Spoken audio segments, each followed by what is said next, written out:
So in today's episode, I'm going to talk to you guys about my marriage, divorce, whole phase, and abstinence journey.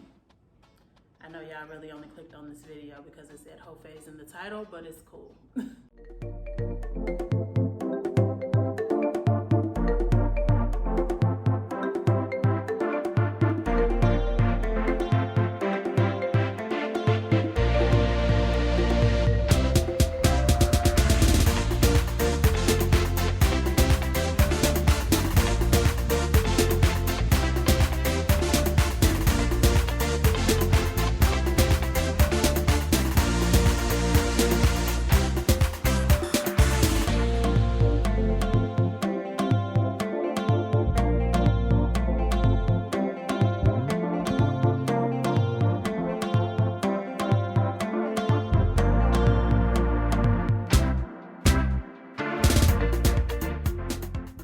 What's up, guys? It's your girl T. Welcome back to my channel. If you have not already, go ahead and hit that subscribe button so that you can get notified every time I post a new video. If you're feeling this video, go ahead and hit that like button, share, comment below, let me know what you think, and let's get into it. You know, I was in a relationship for about 10 years before I got married. That lasted for about almost 3 years or whatever. And so from about age 17 to almost 30, I have been in one relationship. I have been with one person, no side man, no one night thing, nothing. Like, it was just one person. So I didn't really get a chance to do a lot of the things that a lot of young adults do in terms of dating and relationships and all that. So I was kind of, sheltered or, immature, I'll say, when it came to relationships as an adult. And so when I got separated, I didn't want anything to do with a man or anybody for that matter. Like, it was about 6 months before I could even stand the sight or smell of a man. So naturally, dating or being in another relationship was the furthest thing from my mind. Besides that, my body count was pretty low. Like I said, I had only been with one person. I had been faithful for the entire time. So I really wasn't trying to add to my body count. So I was like, I'm gonna just keep my thing on lock, Also, you can imagine during this time, I was enjoying my time just, being by myself and getting to know the adult me. I had no idea who I was outside of a relationship at that point, around 30. So I was enjoying that little bit of time, just getting to know me and fall in love with the new T, And that is why I decided to just, be abstinent. It didn't really start off so much as an abstinence journey, but I'm like, I'm not doing nothing, I'm not trying to do nothing, so I'll just be abstinent for a while. And that was cool. Now, notice I say abstinent versus celibate, because from my understanding, what I understand abstinence to be is, abstaining from intercourse, whereas celibacy is pretty much abstaining from all sexual acts. All sexual acts. Yeah, I needed to break that down for y'all just in case y'all see me in a toy store or something. They have Dickalicious banana.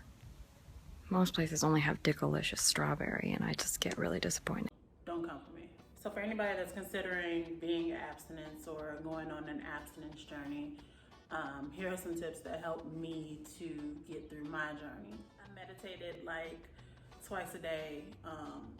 In the beginning, I meditated like twice a day for like 20 minutes a day. Morning and night, so that really helped to keep me centered and everything. I did a lot of reading during that time, just educating myself about different things.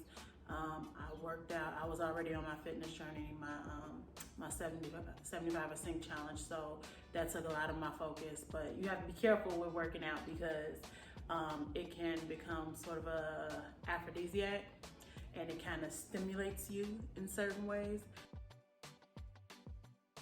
So, if you start to feel that, that means you need to switch it up, go on to something else. But I don't know, it depends on what your appetite is like. Yeah, so working out, pray, go to church, pray/go to church.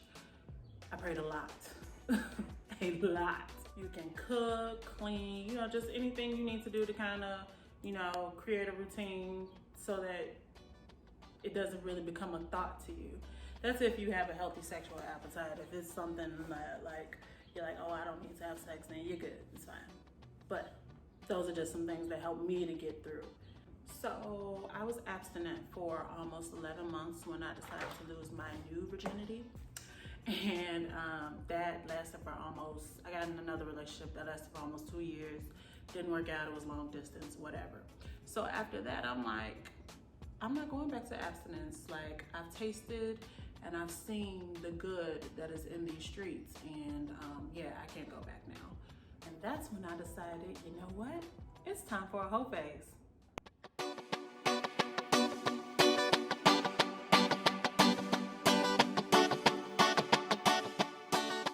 had my hoe phase later in life than most people do. And let me just say that sex is so much better when you grown and you really know your body and you know what you like, you know what you don't like. Cause man, I experienced some stuff that had me questioning why I ever even tried to settle down so early in the first place. Don't get me wrong, I'm a relationship girl to the core, like as to be expected, I'm a Cancer. But I truly believe I am meant to only be with one person. But I settled down so early that I never even gave myself a chance to explore my sexuality, my body, different relationships. So this was it.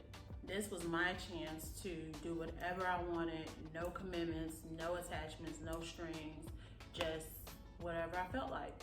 Now, I will spare my mama and her church friends the details, but let me just say, I highly recommend that all responsible adults take some time to have some sort of hoe phase and just really get to know different people and what you like. And I'm glad that I waited until I was older to experience some of these things because it helped me navigate better, you know, not to take things so seriously and really get to understand and read people and see what their intentions really are. So during my little hoe phase, I met some really interesting people. Of course, a few Tinder weirdos here and there.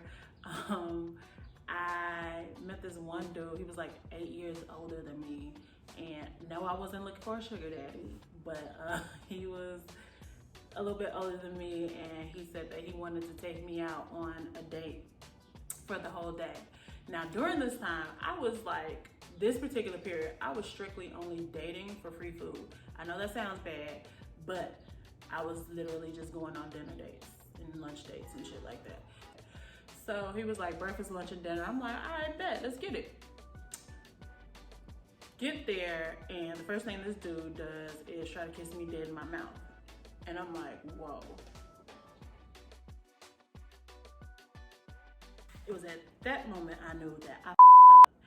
And I realized that the reason why dude set it up that way is because he thought he was gonna get some pooms at the end of the night.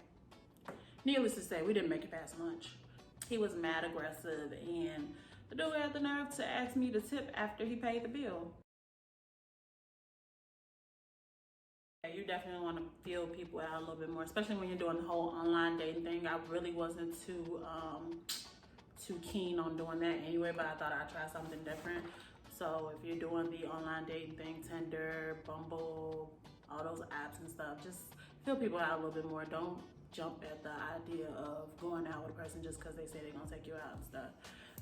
Yeah, feel people out because, like I said, there are some weirdos, and you never want to find yourself in a position where you feel uncomfortable or unsafe or anything like that. So make sure you're in a safe environment and protect yourself at all times. After that point, when I decided that my whole phase was over, I'm like, I tried one more serious relationship. That didn't work out. Dude turned out to be a complete psycho. That's a whole nother video.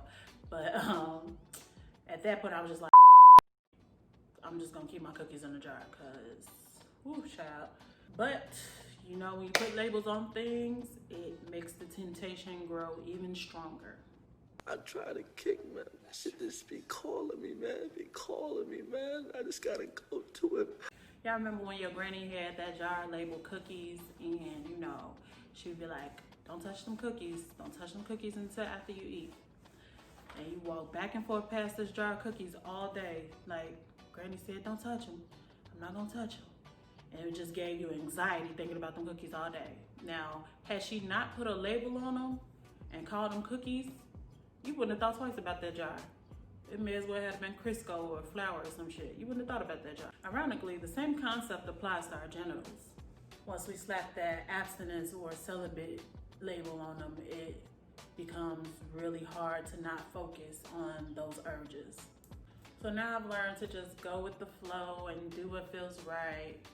There's no pressure of whether I'm gonna be with a person or sleep with them or just be friends or nothing. Just do what feels right. You don't have to put a label on it. You don't have to put a label on anything, right? And that's all I have for you lovely people today. Don't forget to like this video, comment below, let me know what you think. Let me know if you're on an abstinence journey, if you've ever been through a hoe phase, and we'll talk about it. Thank you guys for tuning in. I'll see you guys soon. Bye.